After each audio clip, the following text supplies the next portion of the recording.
नमस्कार, मैं हूं ज्ञान तिवारी। आप देख रहे हैं सिविल सर्विसेज पाथ। जैसा कि हम लोगों ने पीछे के लेक्चर में स्टार्ट किया था, इंडिया इन 18th सेंचुरी, तो उसी टॉपिक के क्रम को हम लोग आगे बढ़ाएंगे।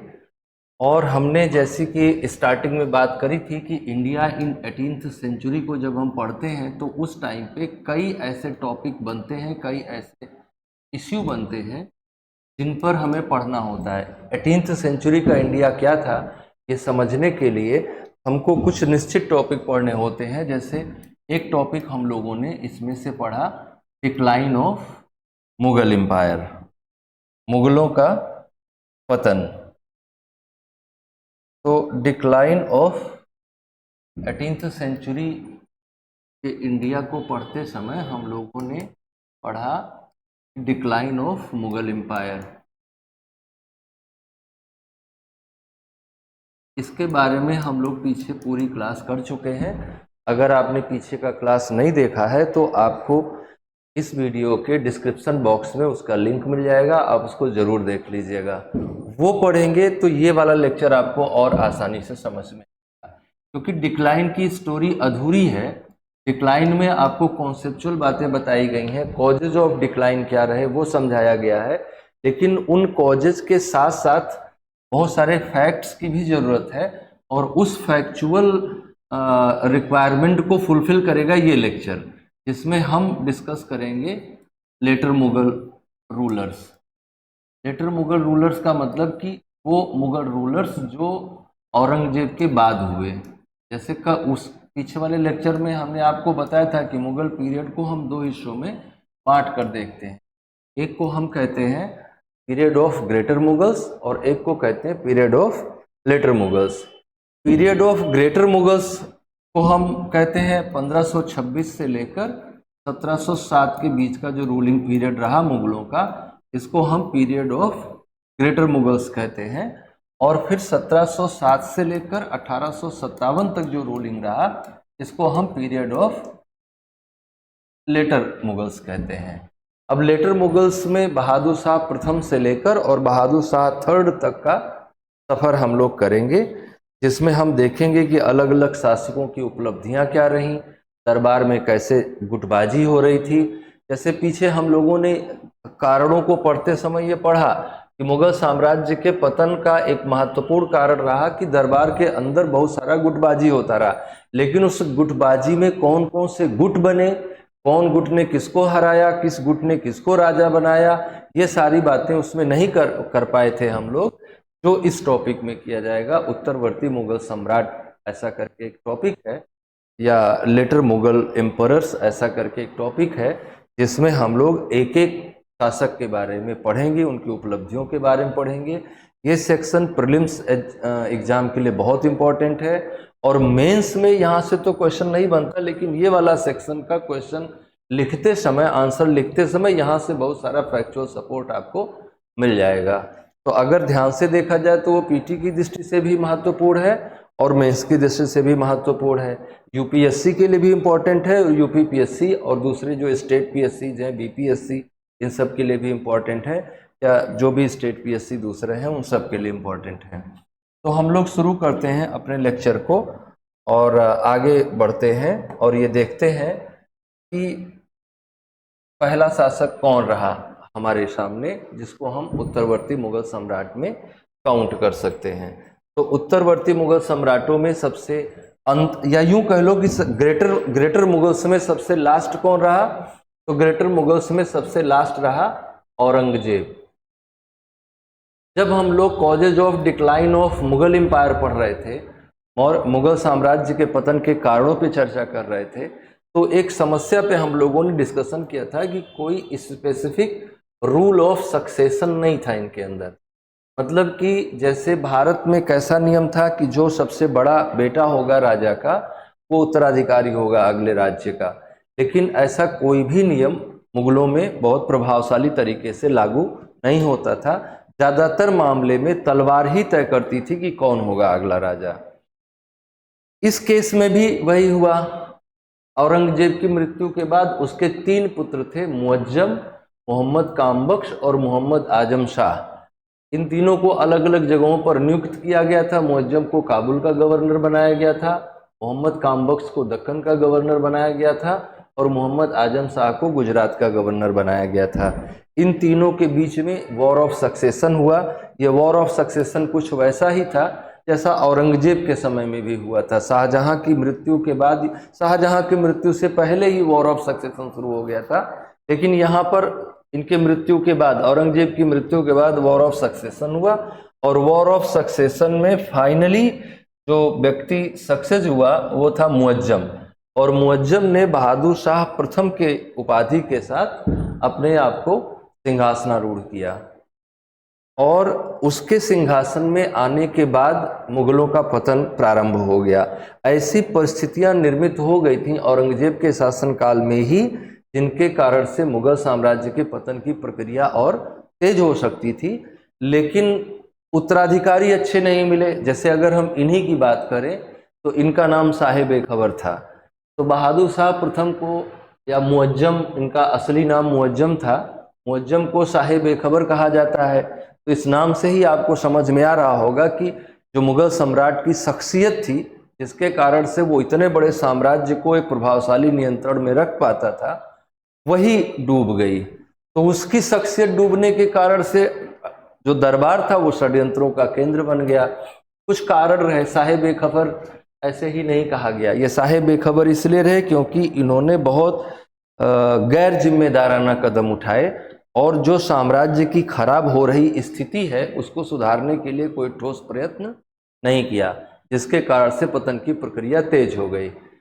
63 साल की आयु में तो गद्दी पे बैठे, तो इतना अधिक उम्र में व्यक्ति के निर्णय लेने की क्षमता थोड़ा कम हो जाती है। हालांकि ऐसा बहुत पक्का नहीं कह सकता मैं, क्योंकि आजकल के भी नेता 70 साल 80 साल तक अपना पद नहीं छोड़ना चाहते, और ये भारत की बड़ी विडंबना है कि 60 साल के बाद आपको इसलिए रिटायर कर दिया जाएगा क्योंकि आप शारीरिक मानसिक रूप से उस पद से जुड़ी हुई योग्यताओं के निर्वहन के योग्य नहीं हैं। अगर आप चपरासी की नौकरी करते हैं तो 60 साल में रिटायर कर दिए जाएंगे, क्लर्क की नौकरी करते हैं तो 60 साल में रिटायर कर दिए जाएंगे। ऐसा इसलिए कर दिया जाएगा क्योंकि शारीरिक मानसिक रूप से आप अक्षम हैं और अब उस पद पर काम करने के लायक नहीं है। लेकिन अगर आप मुख्यमंत्री और प्रधानमंत्री हैं तो आप 80 साल 90 साल 100 साल, अगर उसके आगे भी आपकी ज़िंदगी चलती है तो आप उसके योग्य बने रहेंगे। प्रधानमंत्री 75 साल का हो सकता है लेकिन क्लर्क 60 साल के बाद नौकरी नहीं करेगा। तो 63 साल की आयु में ये गद्दी पर बैठे तो बहुत कुछ ज़्यादा करने के लिए बचा नहीं था, और जब आदमी के पास कुछ ज़्यादा करने के लिए नहीं बचा होता है तो उसकी पॉलिसीज कैसी होती हैं, बहुत हारमोनियस पॉलिसीज पे काम करता है। और जो अमीर थे मुगल दरबार के, जो षड्यंत्र कर रहे थे या जो षड्यंत्रों में जा रहे थे, जैसे हमने आपको पतन के टाइम पे जागीरदारी क्राइसिस बताया था, तो जागीरदारी क्राइसिस इसलिए आया था क्योंकि बहुत ज़्यादा संख्या में इन्होंने मुगल अमीरों की संख्या लगातार बढ़ रही थी, ज़मीनें लगातार कम हो रही थी, उनके प्रति इन्होंने उदार नीति अपनाई और जागीरदारी क्राइसिस को समाप्त करने के लिए क्या किया, उनकी पसंद की जागीरें और क्षेत्र उनको बांटना शुरू किया। लेकिन इस कारण से राज्य की वित्तीय स्थिति खराब हुई और पतन का मार्ग और तेज हुआ। ऐसा माना जाता है कि इसके टाइम पे जुल्फिकार खान का, जो कि इसका वजीर था, सबसे अधिक प्रभाव था शासन पे, और आगे चलकर जुल्फिकार खान को कमज़ोर करने के क्रम में मुगल दरबार में गुटबाजियाँ शुरू हो जाएंगी। बाकी हिंदुओं के प्रति सहिष्णु रवैया दिखाया, जजिया को समाप्त किया, जजिया को समाप्त नहीं किया, सॉरी, जजिया भी आगे चलकर समाप्त होगा। मारवाड़ और मेवाड़ के साथ जो लड़ाई प्रारंभ करी थी औरंगजेब ने, उसको इन्होंने समाप्त किया और मारवाड़ के शासक अजीत सिंह को वहाँ का राजा मान लिया और मेवाड़ के शासक के साथ भी जो झगड़े चल रहे थे उसको समाप्त किया। मेवाड़ और मारवाड़ के राजा एक दूसरे के रिश्तेदार थे, इसलिए वो दोनों एक साथ मिलकर लड़ रहे थे। लेकिन फिर भी वो इस समझौते के बावजूद भी मुगल अपने उद्देश्य को पूरा नहीं कर सके, मतलब कि राजपूतों के साथ इनके संबंध इस स्तर पर बेहतर नहीं हो सके कि राजपूत इनके साथ मित्रता निर्मित कर पाते। अब हम थोड़ी बात करेंगे मुगल दरबार के गुट के बारे में कि कैसे मुगल गुटबंदी चल रही थी। जुल्फिकार खान जो कि वजीर था बहादुर शाह प्रथम का, उसके विरुद्ध, क्योंकि उसका सबसे ज्यादा प्रभाव था उसके शासनकाल पे, और जब राजा कमजोर होता है, वजीरों का प्रभाव बढ़ जाता है, तो वजीर फिर ये वजीर या उसके अधिकारी जो हैं वो आपस में इसलिए षड्यंत्र करने लगते हैं कि राजा के पास सबसे ज्यादा किसकी पहुंच होगी या राजा सबसे ज्यादा किसकी बात मानेगा। तो इस बहादुर शाह के कमजोरी ने या जुल्फिकार खान की ताकत ने दरबार को षड्यंत्रों का केंद्र बनाया और मुगल दरबार जातीय आधार पर बंट गया। मुगल दरबार में 4 तरह के गुटों का विकास हुआ जो कि जातीय आधार पर बने हुए थे। इस बात को समझने के लिए आपको यह जानना जरूरी है कि भारत में मुगल सत्ता की स्थापना में सिर्फ मुगलों का ही सहयोग नहीं था, बल्कि वो अलग अलग, उसमें कुछ शिया मुसलमानों का भी सहयोग था, कुछ सेंट्रल एशियन मुस्लिम्स का भी सहयोग था, कुछ इंडियन मुस्लिम्स का भी सहयोग था। बाकी मुगलों का तो अपना जो भी प्रभाव था वो था ही। तो जिन जिन लोगों ने सत्ता में हिस्सेदारी बनाई थी या सत्ता को स्थापित करने में जिन जिन लोगों ने सहयोग किया था, वो सब चाहने लगे कि उनका प्रभाव दरबार में ज़्यादा से ज़्यादा रहे, और इस क्रम में दरबार में 4 तरह के गुटों का विकास हुआ। अभी यही गुट आगे की पूरी राजनीति को प्रभावित करेंगे। इनमें से एक गुट है जिसे हम लोग भारतीय गुट कह सकते हैं या हिंदुस्तानी गुट कह सकते हैं। भारतीय गुट के नेता थे जिन्हें हम लोग सैयद ब्रदर्स कहते हैं।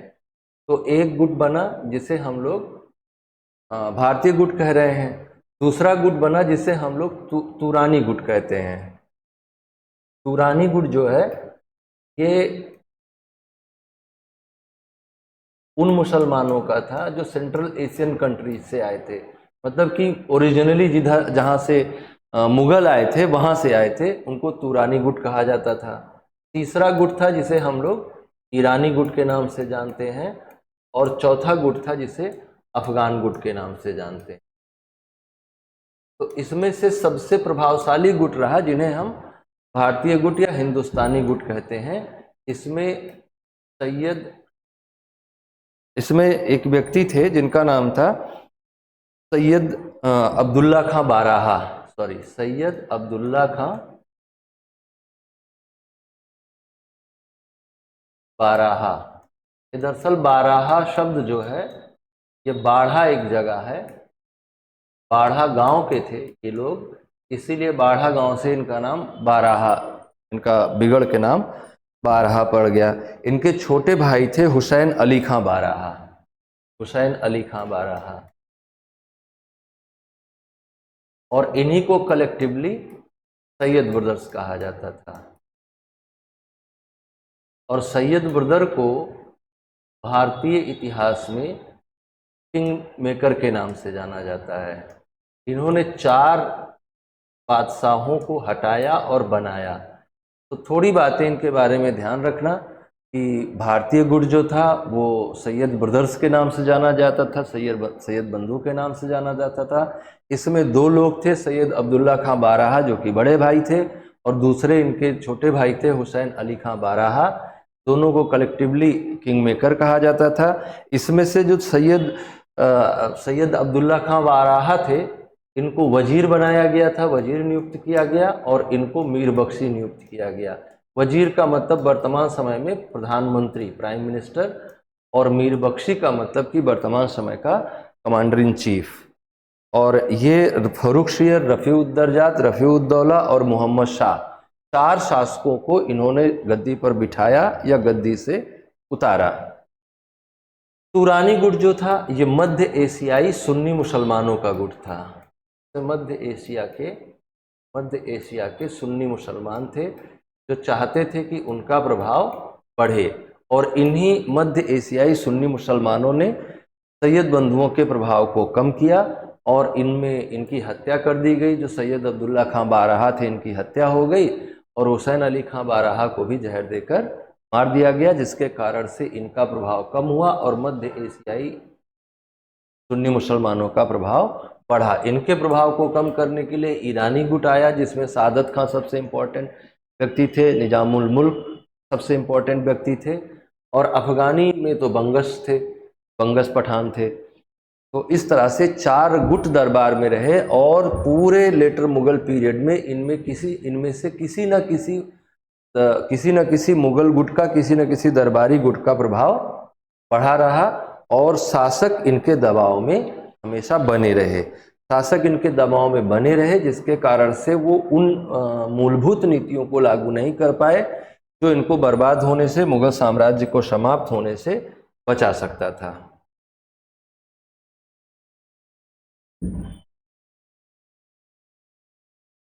जो मराठों के प्रति पॉलिसी अपनाई गई मुगलों के द्वारा, जैसे पीछे हम लोगों ने पढ़ा था कि मराठों का उत्थान भी बहुत बड़ा कारण था मुगल सत्ता के पतन का।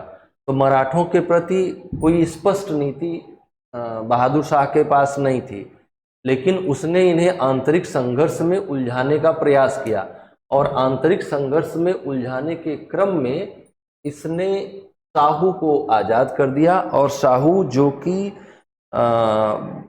कब्जे में ले लिए गए थे औरंगजेब के द्वारा, उनको मुगल दरबार में रखा गया था। मुगल दरबार में 1707 में उनको रिहा कर दिया गया, ये सोचकर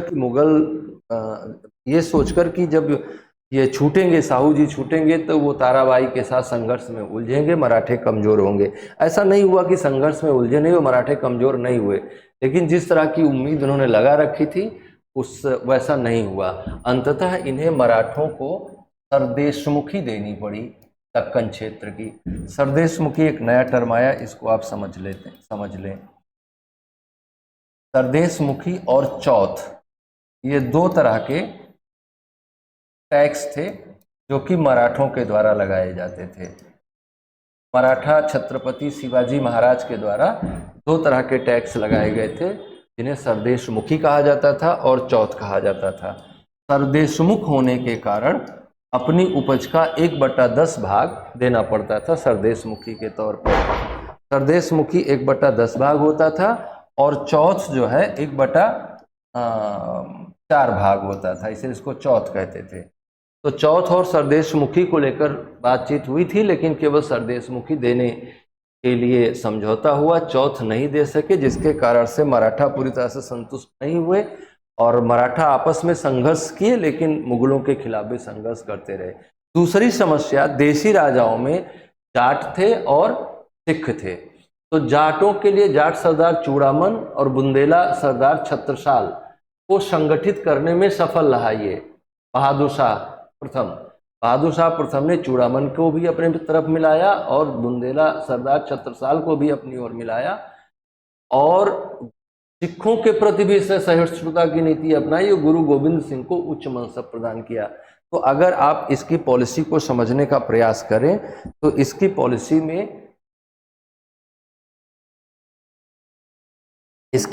में आपको ये समझ में आएगा, इसने एक सहिष्णुता वाली नीति का पालन किया, एक ऐसी पॉलिसी का पालन किया जिसमें सभी को संतुष्ट करने का नीति शामिल था, चाहे वो हिंदू सरदार हो चाहे वो मुस्लिम सरदार हो। बाद में गुरु गोविंद सिंह अंतिम गुरु थे। गुरु गोविंद सिंह के बाद गुरु तो खत्म कर दिया गया और कहा गया कि जो गुरु ग्रंथ साहिब है यही गुरु होगी। तो 10 गुरु के बाद गुरुओं की परंपरा समाप्त कर दी गई, लेकिन 11वें गुरु, या मैं ये ऐसा नहीं कह रहा हूँ कि 11वें गुरु थे बंदा बहादुर, लेकिन बंदा बहादुर ने अपने आप को गुरु की तरह ही प्रस्तुत किया और उनको माना नहीं, इसने उनके खिलाफ संघर्ष जारी रखा। इसी संघर्ष के क्रम में इसकी मृत्यु भी हुई 1712 ईस्वी। तो ये कुछ बातें आपको समझ में आई बहादुर शाह प्रथम के बारे में। बहादुर शाह प्रथम के बारे में अगर ओवरऑल एक बात बनाई जाए तो उन्होंने किसी तरह से सत्ता बनाए रखने का प्रयास किया और अपना टाइम कैसे भी काट लें ऐसा प्रयास किया। जो मुगलों के समक्ष चुनौतियां थीं, मुगलों के समक्ष चुनौतियां भारतीय ताकतें थीं। भारतीय ताकतों में जाट थे, बुंदेला थे, मराठे थे, सिख थे। इनका कोई बहुत उपयुक्त समाधान निकालने में वो असफल रहे, जिसके कारण से मुगल साम्राज्य के पतन की प्रक्रिया जो थी वो और तेज होती गई। बहादुर शाह की मृत्यु के बाद उसका पुत्र जो है, बहादुर शाह की मृत्यु के बाद जैसा कि मैंने बताया कि किंग मेकर्स आ गए, बहादुर शाह की मृत्यु के बाद किंग मेकर्स आ गए और उन्होंने जहांदार शाह को अगला राजा बनाया। और जहांदार शाह कठपुतली शासक था, जुल्फिकार खान इसके टाइम पे वजीर था और समस्त कार्यपालिका शक्तियां उसके हाथों में थी। जुल्फिकार खान ने मराठों, राजपूतों, हिंदू सरदारों के साथ मैत्रीपूर्ण संबंध बनाए, जजिया को समाप्त किया, अजीत सिंह को महाराजा की उपाधि दी, जय सिंह को मिर्जा राजा की उपाधि दी। ये सारी उसकी कोई उपलब्धि नहीं है, बल्कि आपने देखा कि बहादुर शाह प्रथम द्वारा जो नीति अपनाई गई थी मारवाड़ और मेवाड़ के लिए, मारवाड़ और मेवाड़ को मान्यता दी, इन्होंने भी उनको और ज़्यादा आगे बढ़ा दिया। विभिन्न हिंदू सरदारों, राजपूतों और सिखों के प्रति उसने जो मैत्रीपूर्ण स्थिति बनाई थी वही ये भी बनाए रखा। कठपुतली शासक बना रहा, जुल्फिकार खान का प्रभाव अभी भी बना रहा, जुल्फिकार खान का प्रभाव बना रहा। आगे चलकर जुल्फिकार खान का प्रभाव समाप्त कर देंगे। कौन करेगा? अली ब्रदर्स करेंगे। अली ब्रदर्स जुल्फिकार खान को समाप्त कर देंगे। जहांदार शाह ने दक्कन की चौथ और बहादुर शाह को जब आपने पढ़ा तो देखा कि वो दक्कन में सरदेशमुखी तो दे रहा था लेकिन चौथ नहीं दे रहा था, तो उसने साहू को दक्कन का चौथ और सरदेशमुखी दोनों दिया। बंदा बहादुर के खिलाफ दमन की पुरानी नीति जारी रही। आपने देखा कि बंदा बहादुर के खिलाफ दमन की नीति बहादुर शाह प्रथम की भी थी और जहांदार शाह ने भी उसको कंटिन्यू किया। उससे पहले के शासकों की भी सिखों के प्रति या तो कभी समझौता करते थे, कभी दमन करते थे, लेकिन दमन की ही नीति थी। तो सिखों के प्रति जो दमन की नीति थी उसको कंटिन्यू किया। जुल्फिकार खान जो कि उसका वजीर था, जागीरों और पदों की अंधाधुंध जांच करके साम्राज्य की वित्तीय स्थिति को भी सुधारने का प्रयास किया। जो गलत सलत अनुदान दिए गए थे उनको वापस लेकर साम्राज्य की वित्तीय स्थिति को सुधारने का प्रयास किया, लेकिन कुछ भी उसका खास बन नहीं पाया। आधिकारिक कोटा सैनिकों का बनाए रखा। इजारादारी व्यवस्था शुरू कर दी। एक नया टर्म आया, इसको समझ लेते हैं। इजारादारी व्यवस्था को अंग्रेजी में कहा जाता है फार्मिंग सिस्टम। फार्मिंग सिस्टम का मतलब होता है कि जैसे राजस्व की एक नीति है। ये पहले मुगलों के शासनकाल में आईने 10 साला पद्धति लागू की गई थी। 10 साल के लिए लगान तय किया जाता था। पीछे के 10 साल की उपज का औसत निकालकर और औसत मूल्यों को कैलकुलेट करके, अलग अलग बाजारों में उनका मूल्य क्या है उनको कैलकुलेट करके, आपकी खेत में होने वाले उपज का अनुमान लगा करके आने वाले 10 सालों के लिए लगान तय कर दिया जाता था। वो व्यवस्था थोड़ा ज़्यादा कॉम्प्लिकेटेड थी लेकिन ज़्यादा वैज्ञानिक थी, किसानों की समर्थक थी। लेकिन इन्होंने क्या किया? इन्होंने इजारादारी व्यवस्था को, अगर आप हिंदी में कहना चाहें तो ठेकेदारी व्यवस्था है। वो जमीन को उठा दिया ठेके पे कि इस जमीन से हमको इतना रेवेन्यू चाहिए, और जब इस तरह की लगान व्यवस्था निर्मित की जाएगी कि हमें पर्टिकुलर लैंड से इतना लैंड रेवेन्यू चाहिए, तो ये व्यवस्था हमेशा घातक हो जाएगी। ये व्यवस्था हमेशा एंटी फॉर्मर सिस्टम बन गया। ये तो ये जो फॉर्मिंग सिस्टम था ये एंटी फॉर्मर सिस्टम बना। इससे राज्य की इस वित्तीय स्थिति सुधारने का प्रयास तो किया गया, लेकिन राज्य की वित्तीय स्थिति वास्तव में सुधरेगी कैसे? जब लोगों की वित्तीय स्थिति सुधरेगी, उनकी टैक्स पेइंग कैपेसिटी बढ़ेगी, तब जाके सुधरेगी, और उस पर इन्होंने कोई काम नहीं किया। तो इजारादारी व्यवस्था को प्रोत्साहित किया, जिसके परिणाम स्वरूप किसानों पर अत्याचार हुआ। जहांदार शाह जो है ये लाल कुंवर के बड़े फैन थे। लाल कुंवर एक नाचने वाली महिला थी, फैन थे उनके, और उन इतने फैन थे कि बहुत सारा जो है अधिकार उनके पास रहता था। लाल कुंवर के पास बहुत सारे अधिकार रहते थे, शासन करने के मुहरें रहती थी, जिससे वो दरबार में प्रभावशाली नियंत्रण जहांदार शाह का नहीं बन पाया। लेकिन इस टाइम में जुल्फिकार खान का बढ़ता हुआ प्रभाव था, उसको कम करने के लिए सैयद ब्रदर्स ने, जिनकी बात हम पीछे कर चुके हैं, उन्होंने फर्रुखशियर को अपना हथियार बनाया और फर्रुखशियर के समर्थन में सैयद बंधुओं ने इसको हरा दिया जहांदार शाह को, और अगला शासक बना दिया फर्रुखशियर को। वो फर्रुखशियर सही मायने में पहला कठपुतली शासक था। हालांकि इससे पहले जहांदार शाह भी कठपुतली ही शासक था, क्योंकि जुल्फिकार खान का उस पर पूरा प्रभाव था।